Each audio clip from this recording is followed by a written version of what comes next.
Let's just keep it honest. A lot of people didn't have a mother who was loving, supportive, and there for them. For those of you that did, whether she was single or married, which we mostly know in our community as single, hats off to you. Because I think that motherhood in all circumstances can be hard. And again, I encourage marriage when it comes to children more than anything. This is not a knock to you. If you take it personally, it is what it is. So I watch a channel, Big Ward, the genius, right? And he brought up the story about healing and forgiveness when it comes to mothers. And I have to say, I completely agree that in order for you to live a productive life, to find a way to forgive when someone has hurt you so bad. And in between that, I also watched another video about how your coworkers are not your friends, because they're not. We're not going to go into detail here. I'm just telling you, a majority of the time when you work with people, they're there to backstab you to make themselves look good. We're not going to go too much to that in this video, okay? That's going to be other videos in the future. For those of you, either black males or females, did you ever get the sense that you were causing provocation simply for existing?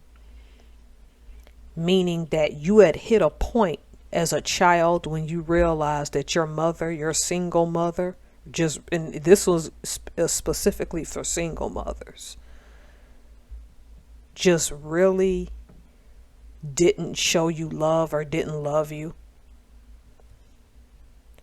Because I for years I went to therapy, and here's the thing: when I was in the Navy, I was suicidal. It was after another traumatic event that it's no use in discussing here. I'm just gonna say something happened to me, and I remember at my work, at being at work, sitting in a daze and saying, if I go back to that room tonight, I'm gonna take my life. And I'm thinking it's all me, because I blame me for things. But when you're an adult, you need to blame yourself for stuff. Everything isn't your parents' fault. But I'll get back to the story. They took me seriously, and I spent 8 days in a mental hospital in Reno, Nevada. I got to meet with my doctor, and I took pills and things like that. And I can remember the doctor looking me square in the eye and saying, based on the things you told me, your problem is your mother. And I am in my sort of Stockholm syndrome. What do you say? It can't be her. Well, what are you talking about? What are you talking about? What do you mean, my mom? I got defensive. But it's not that kind of, it was in my head. I just couldn't say it in words. I sat there with doe eyes, bobbing my head back and forth, and said, okay, look, I don't think people should air all their dirty laundry, so I'm not going to get into the issues that I had growing up with her. I commend Big Ward, the genius, for having this conversation, because everyone wants to put mothers on a pedestal in this society, but no one wants to talk about the harm that some of them cause. So to make a long story short, that happened in 2001. And there was an incident on the phone in 2010 or 11 where she ticked me off, and I just decided to cut all contact.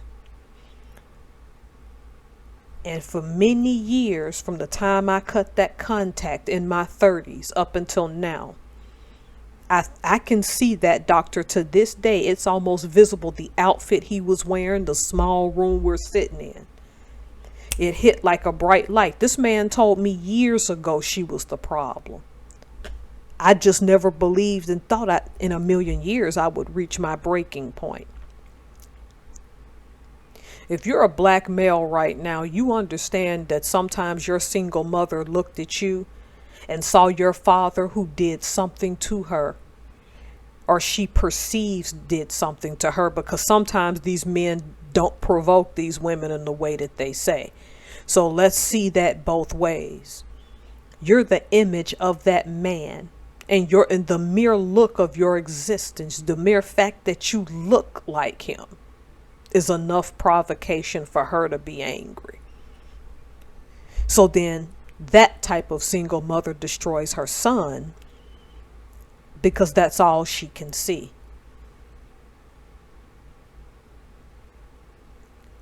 Then there's the single mother with daughters. She was your mini-me when she was little, but as she got older, she became your competition. She suddenly had the body you didn't have, or you no longer have, excuse me. She's fresh and young and got her whole life ahead of her. And you can see in her things that you missed out on. But she's a younger, more attractive version of you. So the two of you play a high-stake game. Well, the mother's playing chess and being manipulative, and the daughter, who may not realize why her mother hates her, is playing checkers. But for the ones who play chess with their mother, it can get a deep sense of bitterness and resentment. Here's the thing. My mom might find this video and get mad one day. We're not on speaking terms, but I'm ready to forgive her. Because I don't want to live like this anymore. And sometimes forgiving your parent is about recognizing that they did the best that they could. But I'm not going to gaslight you, black male and black female. Sometimes your parent did not do the best that they could. They just threw you to the wolves and figured that one of these days you would just get over it and realize that that's just the way things were. I'm not encouraging you to have to go have a relationship. I can't tell anybody listening to this what to do. But there has to be more than just myself that felt like I provoked my mother just for existing, for having the nerve to breathe and look a certain way and be a certain way. And I'm glad Big Ward the Genius touched on that, because what happened to me in my childhood is that I would sink off in a corner and not talk. I was a very shy and withdrawn child. I did not want to be bothered.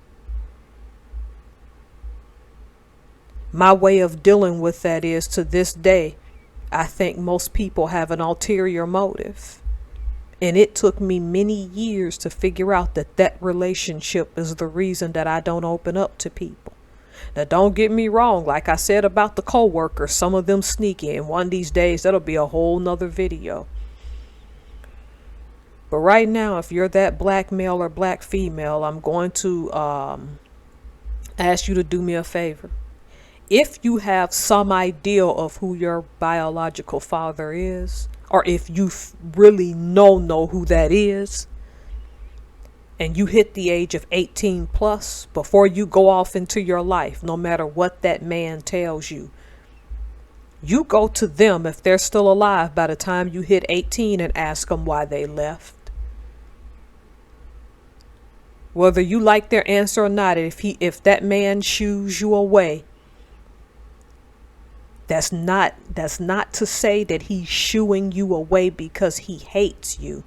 The bitterness and resentment of the thing is what's probably hurting him. But I'm going to tell you why most black males and females put their mom on a pedestal and will not go to their fathers. And not so much confront, but to have an honest and come to Jesus moment. Because some of you know deep down that you're going to find out. Not all, but a lot of you are going to find out she actually lied to you. Okay, I hope this helped. Again, if you're a minor, I advise you not to watch my channel till you're over 18. Yeah, we got to have this conversation and consider this. I didn't tell you much because I think if you go see Big Ward the Genius's channel talking about the mothers, then you'll get what I'm getting at. I want to thank you all so much. Have a great day and go have that conversation with your fathers.